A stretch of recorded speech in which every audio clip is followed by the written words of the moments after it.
नमस्कार मित्रों, आज की कहानी एक सच्ची घटना पर आधारित है, इसलिए अपने गांठ की कुर्सी बांध लीजिए। अगले कुछ मिनट के लिए साथियों, यह कहानी काफी ज्यादा इंटरेस्टिंग होने वाली है, इसीलिए मैं नहीं चाहता कि आपको कहानी सुनने में बार बार डिस्टर्ब हो।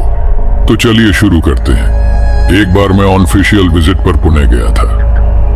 वहां मैं जिस गेस्ट हाउस में रुका था, उसके केयर टेकर ने बड़ा हॉरिबल किस्सा सुनाया।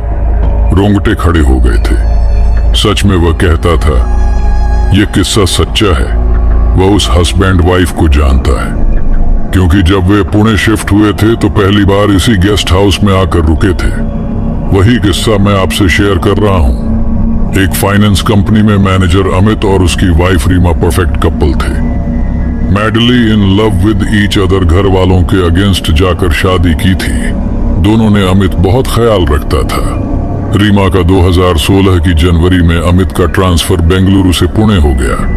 पुणे आकर अब कुछ दिन उसी गेस्ट हाउस में रुके, फिर एक फुल फर्निश्ड 2 BHK फ्लैट देख गुड़ी पड़वा के ऑन स्पीड डे पर शिफ्ट हो गए। शिफ्ट होने के तकरीबन साल भर बाद एक सुबह अमित अपने बेडरूम में ऑफिस जाने के लिए तैयार हो रहा था। मेरी सॉक्स नहीं मिल रही, पता नहीं कहाँ रख दी। इस नई मेड ने वहां देखो अलमारी के नीचे पड़ी है। रीमा ने पीछे से कहा, सुनो आज मत जाओ ना प्लीज, मुझे 2 दिन से बहुत बोर लग रहा है। रीमा की रिक्वेस्ट में उदासी भरी थी। नहीं रुक सकता यार, 2 अर्जेंट मीटिंग है। तुम अपने फ्रेंड से बातें करो ना। क्या नाम था उसका? हाँ, Aarush. I don't want to talk to her any more. बिल्कुल कंप्लेन बॉक्स है। जब देखो किसी ना किसी की बुराई करती रहती है। चिढ़कर बोली, अरे तुम मेघा से बात कर लो, मुझे अब वह भी पसंद नहीं। हमारी फ्रीक्वेंसी जरा भी मैच नहीं होती। मुझे ऐसी फ्रेंड चाहिए जिससे मेरी फ्रीक्वेंसी मैच हो, जो मुझे बिना जजमेंटल हुए सुन ले। दोस्तों के मामले में बड़े हाई स्टैंडर्ड हो गए हैं। तुम्हारे अमित हंसा तो फिर ऐसा करो, तुम मेरे लिए एक नई फ्रेंड ढूंढ दो। इस बार मैं उससे पक्के से दोस्ती बनाकर रखूंगी। मैं इस घर में सारा दिन अकेली नहीं रह सकती। रीमा की आवाज में बड़ी फ्रस्ट्रेशन थी। लगा जैसे रो पड़ेगी। अमित पिघल गया। दुआ करो तुम्हें जल्दी से ऐसी ही एक दोस्त मिल जाए। गहरी सांस भरते हुए अमित ने स्पेक्स पहने और ऑफिस के लिए निकल गया। अमित ने ऑफिस जाकर डेस्क पर लैपटॉप रखा ही था कि उसका दोस्त और कॉलीग प्रशांत मुंह लटका कर आ गया। क्या हुआ? Is everything all right? कुछ ठीक नहीं है यार? वो Sudha, I think she having an affair with someone. With पागल हो गया क्या? It's not possible at all she डिवर्टली। एक दिन मुझे उसके फोन पर कुछ इंस्टॉल कर देखना था, तब यूं ही उसकी डाउनलोड हिस्ट्री देख ली। तब पता चला वो रोज मेरे ऑफिस जाने के बाद एक चैटिंग पी विस्पर इंस्टॉल करती है और मेरे लौटने से पहले अनइंस्टॉल कर देती है। विस्पर या तो चैटिंग पर, हाँ वही, उसमें कोई पर्सनल इन्फो सेव नहीं होती, कोई किसी को ट्रैक नहीं कर सकता। बस जिसे जो अच्छा लगे उससे जी भर बात कर लो। देन व्हाट्स रंग इन दैट? किसी से बात करने का मतलब यह तो नहीं कि अफेयर ही हो। हर कोई किसी ऐसे इंसान से बात करना चाहता है जिससे उसकी फ्रीक्वेंसी मैच हो, जो उसे बिना जजमेंटल हुए सुन ले। इट्स थेरेपी हो सकता है। ऐसा कोई दोस्त मिला उसे। अमित ने सुबह रीमा की बात याद करते हुए कहा, बात मुझसे छिपाने की है यार। अगर अफेयर नहीं तो मेरे घर आने से पहले वो चैटिंग अनइंस्टॉल क्यों कर देती है? जाहिर है जो किया जा रहा है मुझसे छिपाकर किया जा रहा है। प्रशांत लुक्ड ब्रोकन। पूरा दिन अमित का भी मुंड उखड़ा रहा। शाम को ऑफिस से घर लौटते हुए उसने कार में आदतन FM रेडियो ट्यून कर दिया, जिसमें कोई लोकल न्यूज आ रही थी। दोस्तों, क्या आप जानते हैं आपके शहर पुणे में 2 महीने के अंदर 3 महिलाएं गायब हो चुकी हैं। एक ही तरह से तीनों एक दूसरे से किसी भी तरह कनेक्टेड नहीं थी, मगर फिर भी कुछ पॉइंट्स थे जो तीनों केस में कॉमन थे। फर्स्ट वन, तीनों घर से झूठ बोलकर निकली थी, यानी तीनों की लाइफ में कुछ ऐसा चल रहा था जो वे फैमिली से छिपा रही थी। सेकंड, घर छोड़ने से पहले तीनों ने अलग अलग पब्लिक प्लेस के लिए कैब बुक की थी, लेकिन वे वहां नहीं पहुंची। कैब ड्राइवर बताते हैं तीनों को राइड के बीच में एक कॉल आया और वे बीच में ही उतर गई। थर्ड पॉइंट इज, उस वक्त कोई भी महिला तनाव में नहीं दिख रही थी। They were happy and excited and the most thing, उनके साथ उनके फोन भी ऐसे गायब हो गए जैसे दुनिया में कभी थे ही नहीं। बड़े से बड़े टेलीकम्युनिकेशन एक्सपर्ट्स भी कोई ट्रैकिंग ट्रेसिंग नहीं कर पाए। यानी कोई तो कड़ी है जो तीनों डिसर को जोड़ रही है। दोस्तों, हमें डर इस बात का है कि इस कड़ी में कहीं कोई और शिकार तो नहीं जुड़ने वाला। पुलिस अपना काम कर रही है, फिर भी हम यही कहेंगे, बी अलर्ट, बी सेफ। पता नहीं अमित ने यह न्यूज सुनी भी थी या नहीं। उसका मन तो प्रशांत और सुधा में ही अटका हुआ था। डेक्कन के बिजी ट्रैफिक सिग्नल पर रुका अमित सोच रहा था, प्रशांत बेकार में ही टेंशन ले रहा है। विस्पर पपर लोग सिर्फ प्रेमी ही नहीं ढूंढते, कुछ और रीजन भी हो सकते हैं। चैटिंग के तभी उसके मोबाइल पर विस्पर पे का नोटिफिकेशन बचा धानी का था। हाय हैंडसम, कहाँ बिजी हो? आज पढ़कर अमित के चेहरे पर मुस्कान खिल गई। उसने रिप्लाई लिखा, तुम्हारी यही बात पसंद है। मुझे ना कभी मुझे देखा ना ही मेरी आवाज सुनी, फिर भी मुझे हैंडसम समझती है। धानी अमित को विस्पर पर ही मिली थी। दोनों में अच्छी दोस्ती हो गई थी। वो एक दूसरे के मन की बातें बिना कहे ही समझ लिया करते थे। वो उसे पसंद करने लगा था, मगर प्यार प्यार तो वह रीमा से ही करता था। बेइंतहा बेपनाह धानी का अगला मैसेज आ गया था, इसीलिए सोच रही हूं तुमसे रूबरू मिल लूं ताकि मेरी सारी गलतफहमी दूर हो जाए। अमित बिना देखे ही धानी के लब्बों पर स्माइल महसूस कर सकता था। उसने आंखें मूंद कर गहरी सांस भरी, सोचा अगर भगवान को यही मंजूर है तो यही सही okay. Let's meet then. Signal green हो गया था। अमित ने रिप्लाई कर चैट बंद कर दी। 2 दिन बाद अमित को सुबह सुबह प्रशांत का मैसेज मिला, कब से कॉल ट्राई कर रहा हूं, कहाँ हो यार? You know Sudha is missing like as if she never assisted. Bloody bitch भाग गई। अपने आशिक के साथ पढ़कर अमित की बॉडी में तेज सिरहन हुई। Full on pain anxiety and grief. Amit की आंखों में कल शाम का मंजर तैरा आया जब उसने धानी को कोरेगांव पार्क में मिलने के लिए बुलाया था, मगर फिर एफसी रोड के फेमस रेस्टोरेंट कमदी के बाहर कैब छोड़ने को कहा। आसमान में बेमौसम काले बादल छाए हुए थे। लोग बारिश का इंतजार कर रहे थे और अमित धानी का थोड़ी देर बाद मैसेज में धानी की मेंशन की हुई। कैब से एक लेडी उतरी, प्री डिसाइडेड ड्रेस कोड, धानी रंग के सूट में। अमित की नजरें दूर से उसका चेहरा पढ़ने की कोशिश कर रही थी, मगर चेहरा दुपट्टे से ढका था। उसने पास आकर अमित की विंडो का डार्क ग्लास खटखटाया। अमित ने ग्लास नीचे कर धानी को देखा तो उसके होश उड़ गए। वो सुधा थी। धानी, तुम हो सुधा? आई जस्ट कांट बिलीव, नीला समंदर तुम हो। अमित सुधा भी शॉक रह गई, जैसे उसे तेज करंट लगा हो।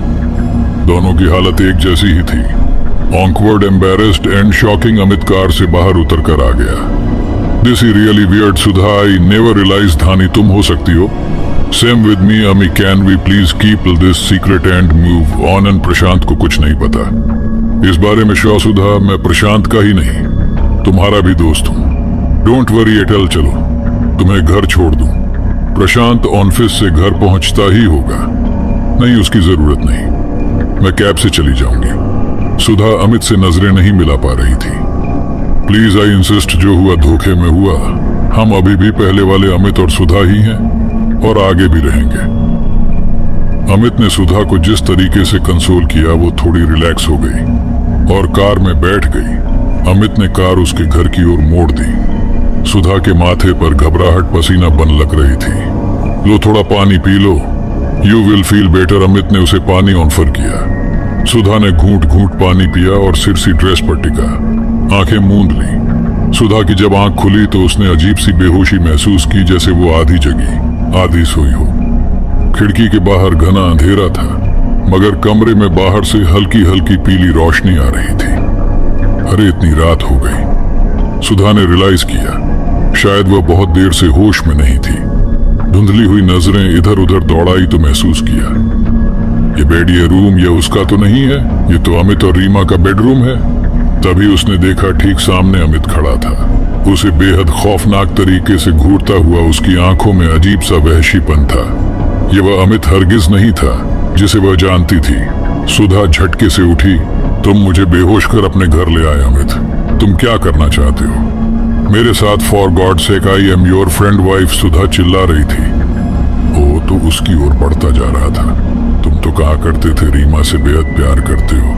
क्या हुआ? उस प्यार का हाँ करता हूँ, प्यार रीमा से बहुत करता हूँ। इसीलिए तो यह सब अमित पर जैसे कोई शैतान सवार था। इस वक्त उसकी आंखें अंगारों सी धक रही थी। वह सुधा की ओर तेजी से बढ़ा और उस पर बाज की तरह झपटा मारा। अमित सुधा को बड़ी बेरहमी से खींचकर बे की उस दीवार की ओर ले जाने लगा जहां एक आदम कद शीशा लगा था। एक पुराने जंग लगे आयन फ्रेम वाला शीशा सुधा जाल में फंसी मछली सी तड़प रही थी, चीख रही थी, मगर वहां कोई नहीं था जो उसकी चीख सुन सके सिवाय रीमा के। मगर वह हंस रही थी, जोर जोर से हंस रही थी। डोंट वरी सु, कुछ नहीं होगा, तुम मैं हूं ना I. Will take care on of you. आखिर हम अच्छे दोस्त हैं। न सदा ने आवाज की ओर देखा तो उसकी आंखें डर से फट पड़ी। वो आवाज तो उस शीशे से आ रही थी जहां पर हंसती हुई रीमा का अक्स खड़ा था। बाहें फैलाए उसे देख सुधा खौफ से पूरी तरह चीखी। रीमा 5 महीने पहले मर चुकी थी। इसी घर में इसी बेड पर सुधा ने खुद रीमा की डेड बॉडी देखी थी। कार्डियक अरेस्ट हुआ था। उसे कितने दिन वह और प्रशांत अमित को कंसोल करते रहे, मगर वह कहां करता था। रीमा मुझे बहुत प्यार करती है, वह मुझे छोड़कर जा ही नहीं सकती। क्या सोच रही हो सुधा? यही ना कि मैं यहाँ कैसे रीमा शीशे के अंदर से वापस खिलखिला यूं नो। जब मेरी मौत हुई तो मेरी सोल यही थी। इसी कमरे में जब तुम लोग मेरी बॉडी ले जाने लगे तो मैं भी पीछे पीछे जाने लगी, मगर जैसे ही मैं इस शीशे के सामने से गुजरी इसने मुझे खींचकर अपने भीतर कैद कर लिया। हमेशा के लिए ये शैतानी शीशा है जो डार्क वर्ल्ड से कनेक्टेड है। यहाँ अंदर एक अलग ही दुनिया है, आत्माओं की दुनिया। पहले तो मुझे बहुत घुटन हुई, मैं खूब रोई, फिर मुझे लगा चलो इस तरह मैं अमित के साथ तो रह पाऊंगी, उसे रोज देख तो पाऊंगी। पहले तो अमित को यह सब डाइजेस्ट करने में बहुत टाइम लगा, मगर फाइनली एक्सेप्ट कर लिया कि हमें यूं ही दूर दूर एक दूसरे के साथ रहना है, और एक दिन उम्र पूरी होने पर वो भी मेरे पास आ जाएगा। तो तब तक यूं ही सही, मगर इसमें मेरी क्या गलती? सुधा पूरी तरह रो रही थी। तुम्हारी कोई गलती नहीं है डियर, गलती मेरी है। दरअसल मैं अमित के ऑफिस जाने के बाद यहाँ अकेले बहुत बोर हो जाती हूँ। मुझे कोई दोस्त चाहिए जिसे मैं बात कर सकूं, अपने सुख दुख शेयर कर सकूं, जैसे तुम्हें एक दोस्त चाहिए था। तभी तो तुमने अमित से चैटिंग शुरू की थी। तो like a good husband Amit मेरी यह विश पूरी कर रहा है। बस रीमा हंस रही थी, खिलखिला रही थी। उधर में सुधा का सिर जोर जोर से उस शीशे में मार रहा था। दर्द मुंह भी चीप से वो कमरा गूंज रहा था, मगर आवाज का एक भी कतरा कमरे से बाहर नहीं जा पा रहा था। शीशे में ऐसे क्रैक आ गए थे जैसे उसकी उभरी नसें हो, और उन पर सुधा का गर्म ताजा खून ऐसे बह रहा था जैसे वो उन नसों से निकल रहा हो। फाइनली सुधा उस कमरे से गायब हो गई। सुधा की सोल, उसकी बॉडी सब उस शीशे के अंदर चली गई, और वह शैतानी शीशा वह पहले की तरह ठीक होकर फिर से चमकने लगा। उस रात इस शहर से एक और जीती जागती औरत सुधा गायब हो गई थी। पहले से गायब 3 औरतों आरुष, मेधा और जोया की तरह हमेशा हमेशा के लिए किसी को कुछ पता नहीं चला। कहाँ गई फिर अमित का क्या हुआ? मैंने केयर टेकर से पूछा। सुना है आजकल वह किसी पागल खाने में बंद है, सारा दिन यही कहता रहता है। मुझे भी भेज दो उस शीशे में उसके पास, और अब वह शीशा कहाँ है? मैंने उससे पूछा तो उसने कुछ नहीं कहा, बस एक अजीब सी स्माइल देते हुए अपने कमरे की ओर देखने लगा जहां दीवार पर लटका था एक आदम का शीशा संग लग फ्रेम वाला था। धन्यवाद दोस्तों, उम्मीद करते हैं आज की कहानी आपको जरूर अच्छी लगी होगी। अपना ख्याल रखें।